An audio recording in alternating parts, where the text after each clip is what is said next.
Hi fellas, regarding my new unit, obviously, at this stage it's not been properly tested against, the current threat, shall we say.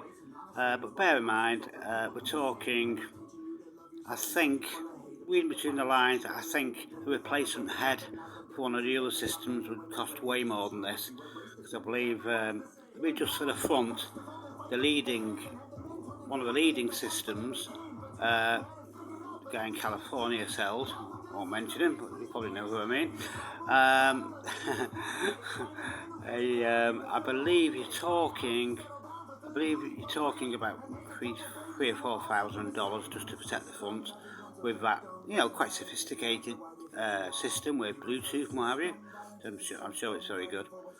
Obviously, it's designed by the people that know what's what, so to speak.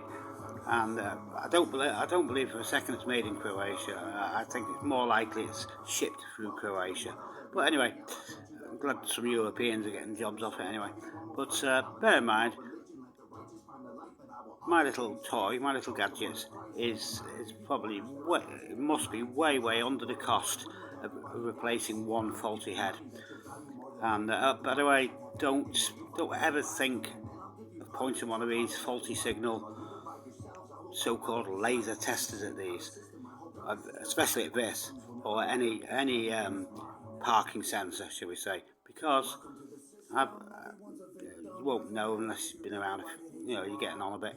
But I've had them on scope. I've had at least two models on scope, and they emit a minute amount of AC. That's the spike signal, which sets off those parking systems and sets off detectors, and a great deal of DC light, pure, powerful DC light, which come on an oscilloscope. It comes up as a horizontal line. It just jumps to the top. So this is going to have the effect of switching on your jammer system full blast. It would be like getting in a high performance turbocharged car without a rev limiter and just sitting there with your foot on the accelerator. Imagine what could happen, at least without a rev limiter. Basically, that's what you're doing with some of these cheap and nasty laser testers. If you want to punch a detector or dashboard radar laser detector, that's fine. Just keep it a yard. I was going to say a meter. Keep it a yard away or so, and it should all go off, and it'll prove it's functional for you. That shouldn't be any problem at all. But pointing at any sort of parking system or any other, expensive parking system, shall we say, you're going to end up with a destroyed system. And then the guy that sold you this little tester for $50 is going to turn around and say, "Oh, well, it's in the small print. Self-testing is prohibited. Do you want to buy another one?" He doesn't give a damn because he's the only supplier of them, isn't he?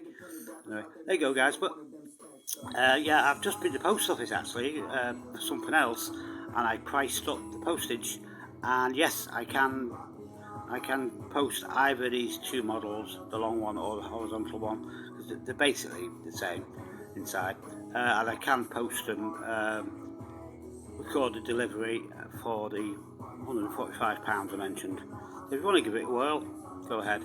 I know a few of you guys may remember I did have one on IR, blocking a gun consistently after a split second, and it was so bright and so impressive. He used corruption, my corrupt younger ex-partner, to shut the whole channel down, to steal all my videos.